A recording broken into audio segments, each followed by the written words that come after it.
ND special में आपका स्वागत है। मुद्दा है जरूरी या मजबूरी। अब बात किसकी कर रहे होंगे आप समझ रहे होंगे। इस समय दिग्विजय सिंह को तमिलनाडु और पांडिचेरी की चयन समिति का अध्यक्ष बनाने का चिकित्सा शिक्षा मंत्री ने सवाल खड़े किए। लेकिन सवाल खड़े करने से पहले आप समझ लीजिए कि दिग्विजय सिंह को तमिलनाडु और पांडिचेरी का चयन समिति का अध्यक्ष बनाया गया और दिग्विजय सिंह को कई ऐसे चुनाव है जहां पर बड़ी जिम्मेदारी सौंपी गई। लेकिन इस बीच में जिम्मेदारी सौंपी गई जब मध्य प्रदेश की सियासत भी एक अलग तरह से गरमाई हुई है। ग्वालियर में जो हुआ, बाबूलाल के कांग्रेस ज्वाइन करने के बाद फिर दिग्विजय सिंह से पूछा गया कि बाबूलाल कैसे आ गए कांग्रेस में, तो उन्होंने कहा था कि कौन बाबूलाल। तो अब इसी से जोड़कर देखा जा रहा है तमाम तरह के। और सियासत में तो जब कहीं कुछ नया हो जाए तो कहीं ना कहीं उसको जोड़ देते हैं। कम से कम विपक्ष तो ये सवाल खड़े कर ही देता है।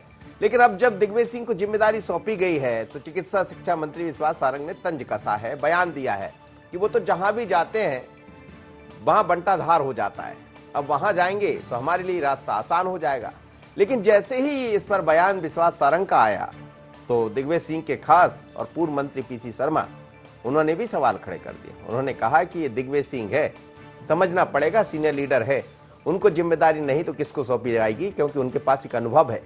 और सोनिया गांधी के आने के बाद से लगातार दिग्विजय सिंह एक अलग भूमिका में नजर आ रहे हैं कांग्रेस के भीतर। मध्य प्रदेश की सियासत में भी दिग्विजय सिंह जी चर्चा में बने रहते हैं। पर इसके क्या मायने निकाला जाए, इस पर चर्चा करेंगे। लेकिन पहले उससे सुन लेते हैं कि क्या कहा विश्वास सारंग ने और उस पर पीसी शर्मा का क्या कहना, सुनिएगा।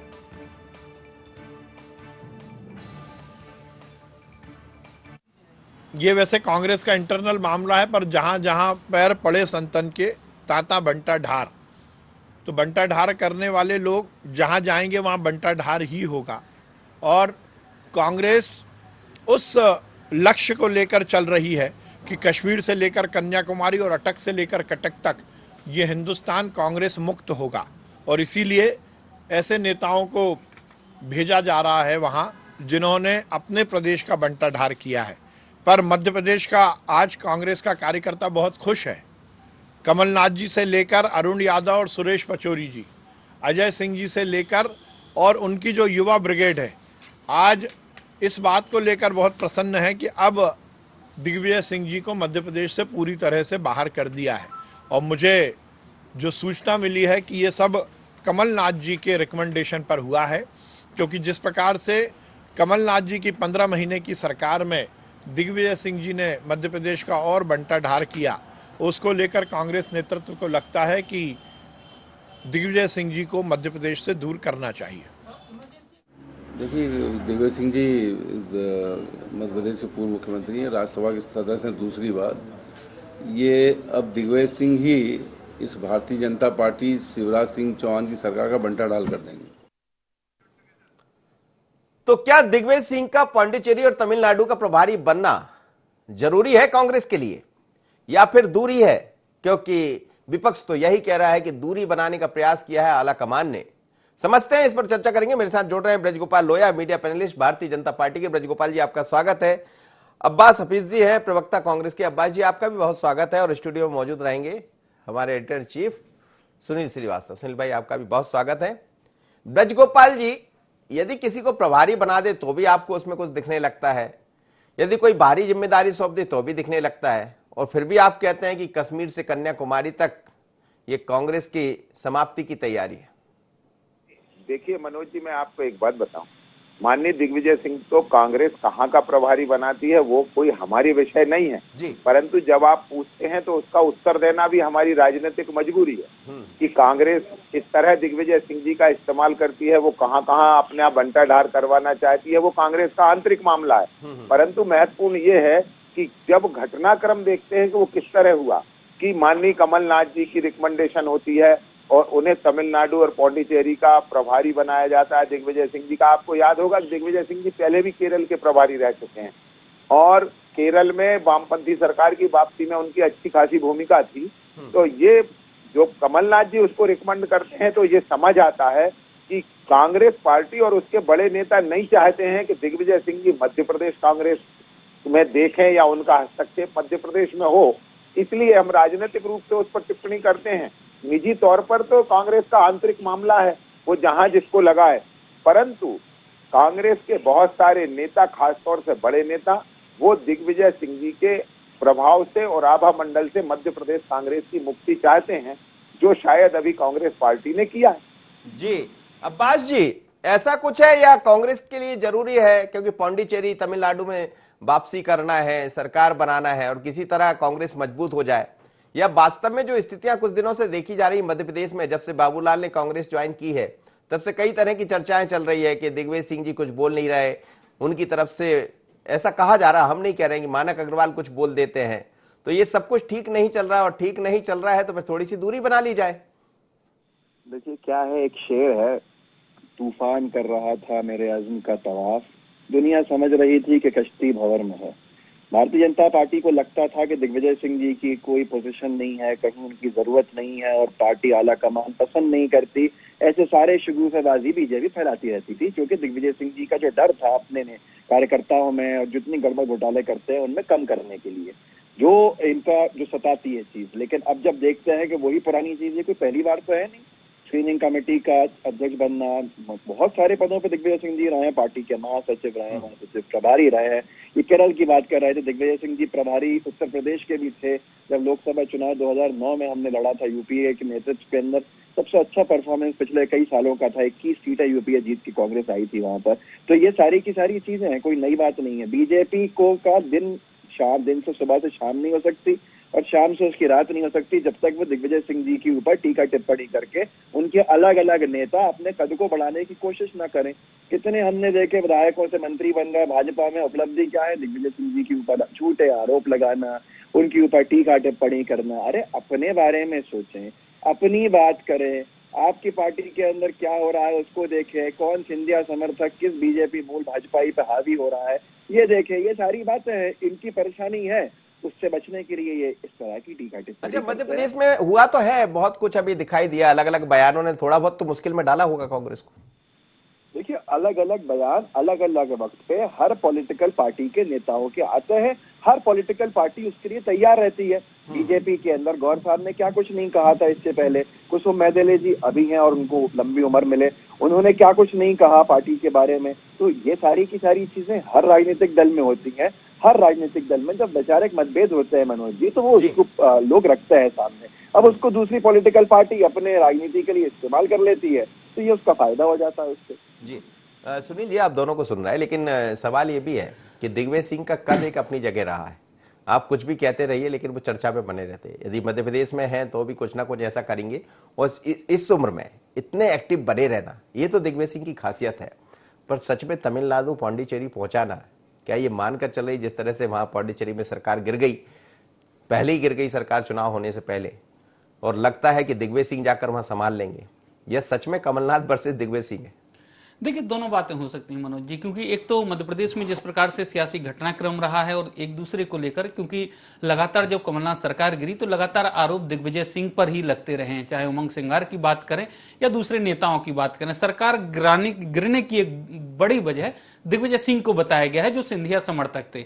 लेकिन दूसरी तरफ भी अगर मनोज जी हम नजर डालें तो दिग्विजय सिंह क्योंकि 93 और 98 10 साल 93 से 98 तक और 98 से 2003 तक मध्य प्रदेश के मुख्यमंत्री रहे, और जैसे ही मुख्यमंत्री जब चुनाव हारे तो उसके बाद से लगातार दिग्विजय सिंह का अगर हम कार्यकाल संगठन में देखें मनोज जी, क्योंकि उन्होंने कहा था 10 साल तक कोई पद नहीं लेंगे, लेकिन उसके बाद अगर हम देखें तो दिग्विजय सिंह 2004 से 2018 तक यानी 14 साल दिग्विजय सिंह कांग्रेस के राष्ट्रीय महासचिव रहे हैं। और इस दौरान दिग्विजय सिंह की अगर हम परफॉर्मेंस की बात करें मनोज जी, तो उनके पास जो प्रभार वाले प्रदेश थे उसमें असम था, महाराष्ट्र था, कर्नाटक, राजस्थान, ये वो प्रदेश रहे इन 14 सालों में जहां पर दिग्विजय सिंह के प्रभार वाले क्षेत्रों में सरकारें बनी।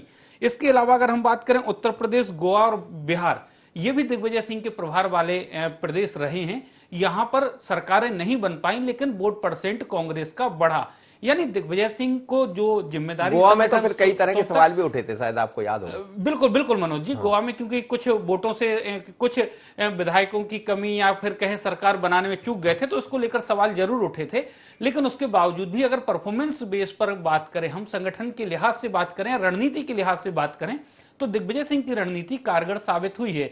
जिस प्रकार की 2018 में हमने मध्य प्रदेश में भी देखा, दिग्विजय सिंह के जो धुर विरोधी माने जाते थे और दिग्विजय सिंह सरकार में सिंचाई मंत्री रहते हुए सत्यव्रत चतुर्वेदी को इस्तीफा देना पड़ा था और इतने मुखरता के साथ सत्यव्रत चतुर्वेदी ने दिग्विजय सिंह के खिलाफ हमला बोला था जब उन्होंने समन्वय यात्रा की शुरुआत मनोज जी ओरछा से की थी। उस दौरान सत्यव्रत चतुर्वेदी उनके साथ थे। यानी दिग्विजय सिंह अपने विरोधियों को साधने में कामयाब होते हैं। दिग्विजय सिंह की रणनीति कारगर साबित होती है। एक दो वजहों को छोड़ दें, क्योंकि तेंदुलकर हो, खेल या राजनीति, हर आदमी 100% नहीं दे सकता है, सफल नहीं हो सकता, लेकिन यही मुझे मुख्य वजह लगती है कि दिग्विजय सिंह को तो क्या ये भी मान लिया जाए कि दिग्विजय सिंह के जाने से भारतीय जनता पार्टी भी राहत की सांस लेगी मध्य प्रदेश में?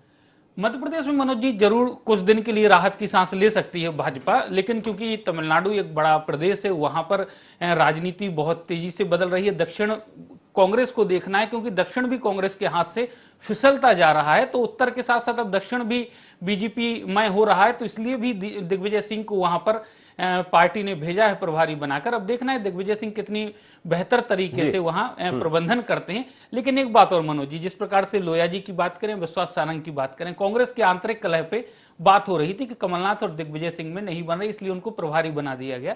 लेकिन बीजेपी शायद ये भी भूल जाती है कि जब कैलाश विजयवर्गीय मध्य प्रदेश में मंत्री थे तो फिर उनको बंगाल का प्रभारी क्यों बनाया गया? तो क्या बीजेपी में भी कलह थी? अगर किसी का प्रमोशन किया जाता है तो उसमें तमाम राजनीतिक लाभ और हानियां देखे जाते हैं और दूसरे विपक्षी दल इस प्रकार से प्रचारित और प्रसारित भी करता है। बिल्कुल सही कह रहे हैं आप, और राजनीति में चलता रहता है ब्रजगोपाल जी। लेकिन दिग्विजय सिंह से आप लोग को इतनी क्यों परेशानी होती है? जब भी देखते हैं हम निशाने पर सिर्फ दिग्विजय सिंह आ जाते, कहीं ना कहीं से कांग्रेस का बीजेपी का कोई भी नेता हो दिग्विजय सिंह को निशाने पर ले लेते। दिग्विजय सिंह का डर रहता है या कुछ और रहता है? नहीं मनोज जी, हमें कभी दिग्विजय सिंह जी का डर नहीं है, वो तो हमारे बहुत बड़े सहयोगी हैं।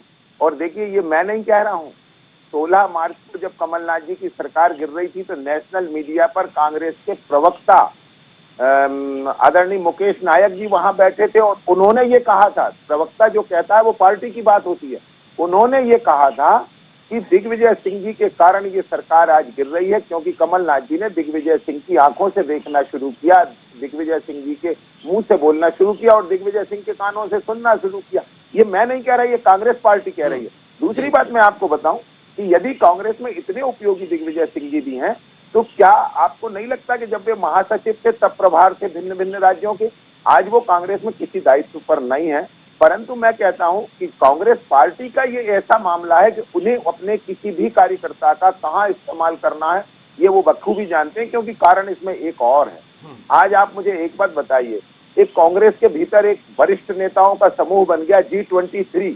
अब वो कोई वरिष्ठ नेता तो कांग्रेस आला कमान की बात सुन नहीं रहे हैं। अब जब वो सुन नहीं रहे तो कांग्रेस के पास बहुत कम विकल्प बचे हैं जब वो सीनियर नेताओं को राज्यों का प्रभारी बनाएंगे। बहुत महत्वपूर्ण ये भी है कि कांग्रेस के पास आज बचा क्या है जिन्हें राज्यों में भेजा जा सकता है। और मुझे लगता है इसी कारण दिग्विजय सिंह जैसे लोग, जो मध्य प्रदेश की सरकार गिराने में भी जिनकी भूमिका मानी गई, गोवा में ना बनने के कारण भी ये माना गया कि दिग्विजय सिंह जी की गलती रही वहां, इसलिए वहां गोवा में सरकार नहीं बन पाई। और अब पौंडीचेरी की सरकार तो आपको याद है कि जब गिरी है जब कांग्रेस के युवराज वहां मौजूद थे और कांग्रेस की सरकार वहां गिर गई, और वो भी कांग्रेस के विधायकों के इस्तीफे देने के कारण। तो युवराज ने प्रभारी नहीं बनाया उनको, प्रभारी उनने बनाया जिन्होंने वापसी कर ली थी यूपीए में। हाँ, किसने बनाया है? सोनिया गांधी जी ने। नहीं, मैं तो अभी भी कह रहा हूँ, मैं भी वही कह रहा हूँ कि युवराज जी भले कुछ भी उनके उसमें रहा, लेकिन मैं ये भी कह रहा हूँ कि शायद इसीलिए प्रभारी बनाया कि चलिए युवराज ना कर पाए तो दिग्विजय सिंह कुछ कर दें। देखिए मनोज जी, मैंने ये भी कहा है आपसे कि आज विकल्प क्या है श्रीमती सोनिया गांधी, राहुल गांधी जी के पास।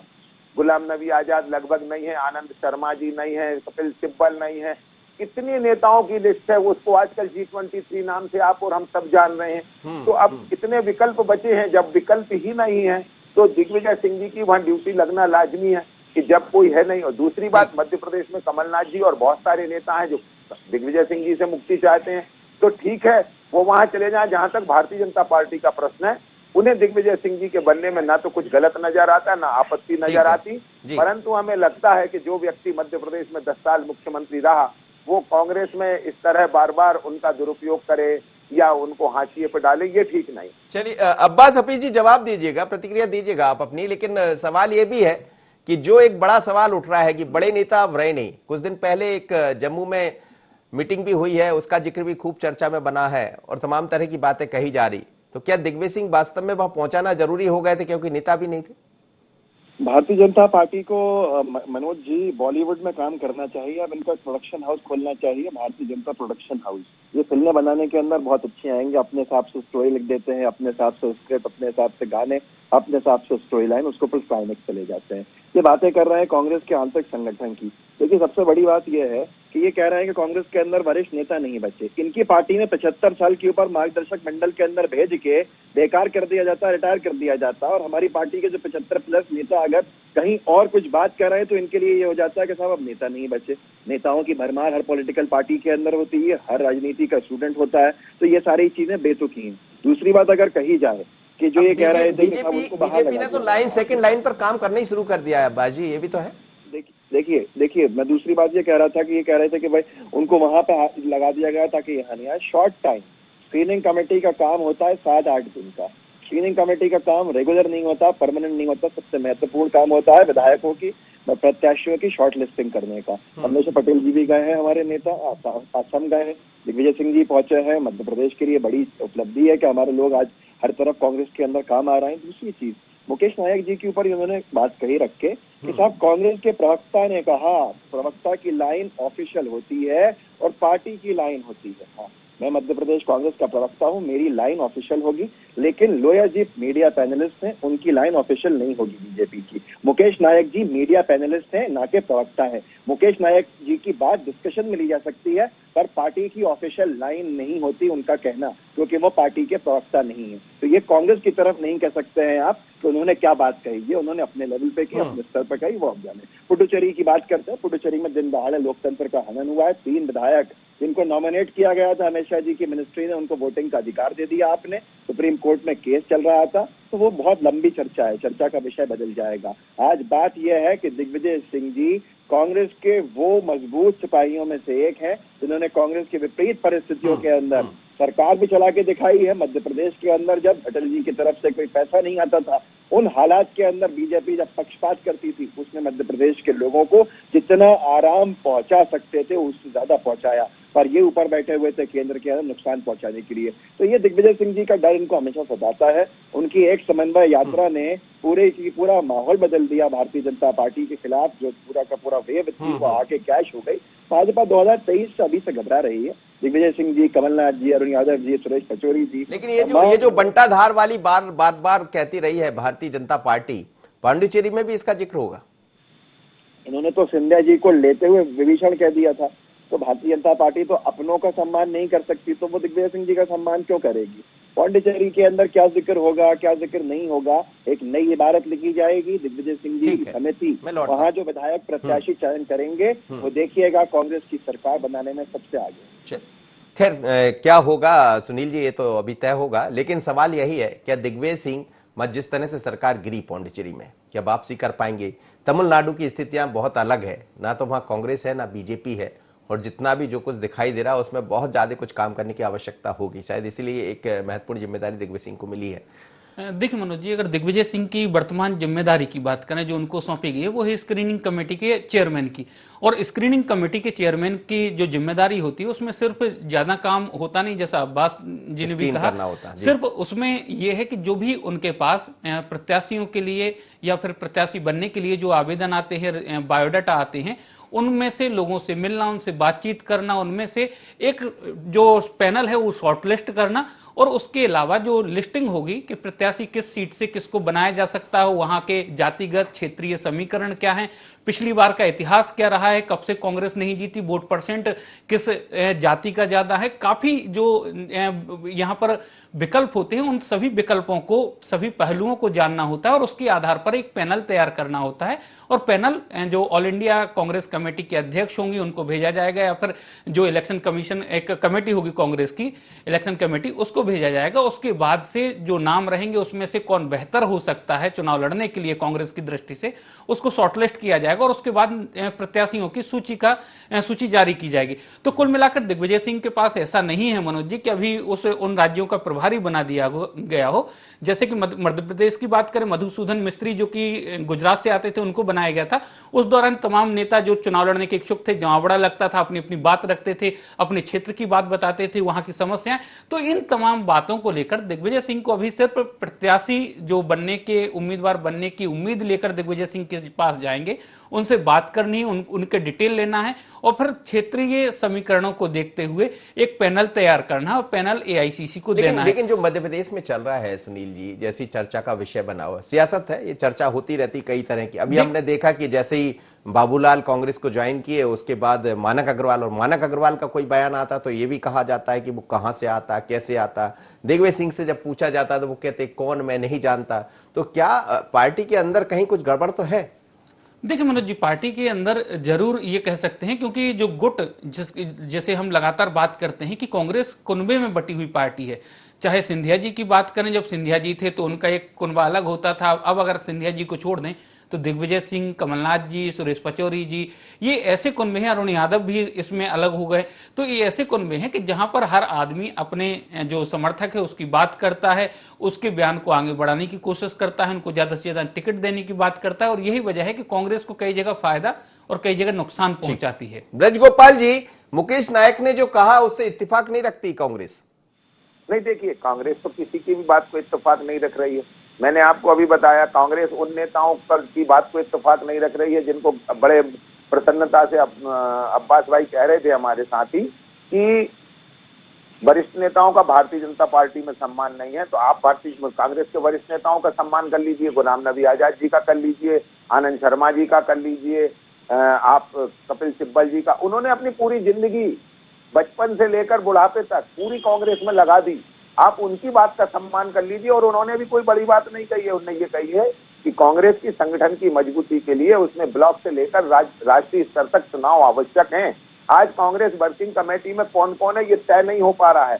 अब इस स्थिति में, और दूसरी बात, जब अब्बास जी ने ये स्वीकार ही कर लिया है कि दिग्विजय सिंह जी को जो भेजा गया है वो महत्वपूर्ण काम नहीं है, स्क्रीनिंग कमेटी कोई बहुत महत्वपूर्ण चीज नहीं है, तो जब गैर महत्वपूर्ण काम के लिए भेजा गया तो उसका सीधा मतलब है कि मध्य प्रदेश की कांग्रेस उनसे मुक्ति चाहती थी और उसका ऐसा मार्ग निकाला गया कि उन्हें गैर महत्वपूर्ण कार्य के लिए पांडिचेरी और तमिलनाडु भेज दिया गया। तो यहाँ से मुक्ति हो गई और वहां उन्हें छोटा मोटा काम हो गया। परंतु मुझे इस बात का दुख है कि दिग्विजय सिंह जी जैसे बड़े नेता को इतना छोटा काम दिया गया, ये बहुत दुर्भाग्य है। नहीं, लेकिन आप लोग जब रायशुमारी करते हैं तो वो भी महत्वपूर्ण होता है। रायशुमारी तो आपके यहाँ भी खूब होती है और फिर राय क्या निकलकर सामने आती है ये भी सबको पता है। हमारे यहाँ ये एडजस्टमेंट नहीं है कि कोई प्रदेश अध्यक्ष है तो कोई प्रचार अभियान समिति का अध्यक्ष है तो कोई स्क्रीनिंग कमेटी का अध्यक्ष है, ऐसा नहीं है। भारतीय जनता पार्टी एक कार्यकर्ता आधारित संगठन का दल है और हमारी सामूहिक नेतृत्व की भावना है कि हम माननीय प्रदेश अध्यक्ष जी के नेतृत्व में चुनाव समिति होती है और वो चुनाव समिति अपने आप में सर्वाधिकार संपन्न समिति होती है। वहां हमें अलग अलग चर्चा नहीं करनी है। चुनाव समिति में जो विषय आएगा उस पर पार्टी चर्चा करेगी और सारे नेता एक साथ बैठकर करेंगे। जी अब्बास जी। मनोज जी, ये एक आरोप ऐसा लगाया लोया साहब ने, हमारे बड़े करीबी लोगों में से हैं लोया साहब, बड़े विद्वान प्रवक्ता हैं, लेकिन अजीब बात कह दी। मैंने तो कहा भी नहीं कि स्क्रीनिंग कमेटी जैसा छोटा पद होता है। स्क्रीनिंग कमेटी का जो काम होता है वो कम दिनों का होता है, सबसे महत्वपूर्ण होता है। ये कहा कि एक महत्वपूर्ण जिम्मेदारी हमारे प्रदेश के नेता को मिलती है तो अच्छी बात है, क्योंकि वहाँ विधायक प्रत्याशी जो है वो फाइनलाइज करने होते हैं। ये बात एक हो जाती है। चलिए ठीक है, अब उनकी मजबूरी है कि डिफेंड करना है, उनको कुछ ना कुछ कहना होगा, लेकिन उसके बड़ी बात यह है कि वो क्या कह रहे हैं हमसे। वो हमसे कह रहे हैं कि हम हमारे वरिष्ठ नेताओं की बात मान के चुनाव कराने अपने संगठन में। कौन से चुनाव से अमित शाह जी अध्यक्ष बने थे? कौन से चुनाव से जेपी नड्डा साहब अध्यक्ष बने थे? कौन से चुनाव से यहाँ पर वीडी शर्मा जी अध्यक्ष बने थे? कौन से चुनाव से जो राकेश सिंह जी थे वो अध्यक्ष थे? कौन से चुनाव स्वर्गीय नंद कुमार सिंह चौहान जी अध्यक्ष थे? अरे क्या बात आप कह रहे हो। हमारी पार्टी का आंतरिक मामला, हमारा लोकतंत्र आपसे मजबूत है। चुनाव कराने का ऐलान हो चुका है आईसीसी का और चुनाव होगा क्योंकि हम हमेशा चुनाव कराते हैं। अब ये पार्टी का आंतरिक विषय है, इस पे इनको कोई मतलब नहीं होना चाहिए, लेकिन बार बार घुमा के अब बीजेपी के नेताओं की मजबूरी बन गई है कि वो कांग्रेस पे टिप्पणी करके अपने बचाव करते हैं। चलिए, बहुत बहुत धन्यवाद सभी मेहमानों का। लेकिन मध्य प्रदेश में दिग्विजय सिंह को एक बड़ी जिम्मेदारी, मध्य प्रदेश के दिग्विजय सिंह को बड़ी जिम्मेदारी मिली है पांडिचेरी और तमिलनाडु की। जाहिर सी बात है दिग्विजय सिंह जहां भी जाते हैं तो चर्चा में बन ही जाते हैं, एक बार फिर चर्चा का विषय है। लेकिन क्या पांडिचेरी जाकर या तमिलनाडु जाकर जो स्क्रीनिंग कमेटी की उनको जिम्मेदारी सौंपी गई है वो स्क्रीन कर पाएंगे? नजर इस पर रहेगी। लेकिन जब तक वो यहां नहीं है तब तक चर्चा भी बनी रहेगी, क्योंकि दिग्विजय सिंह को आता है कि चर्चा में कैसे बने रहना, जरूरी या दूरी, इतना ही, मुझे दीजिए इजाजत, बने रहिए एंटोन पर।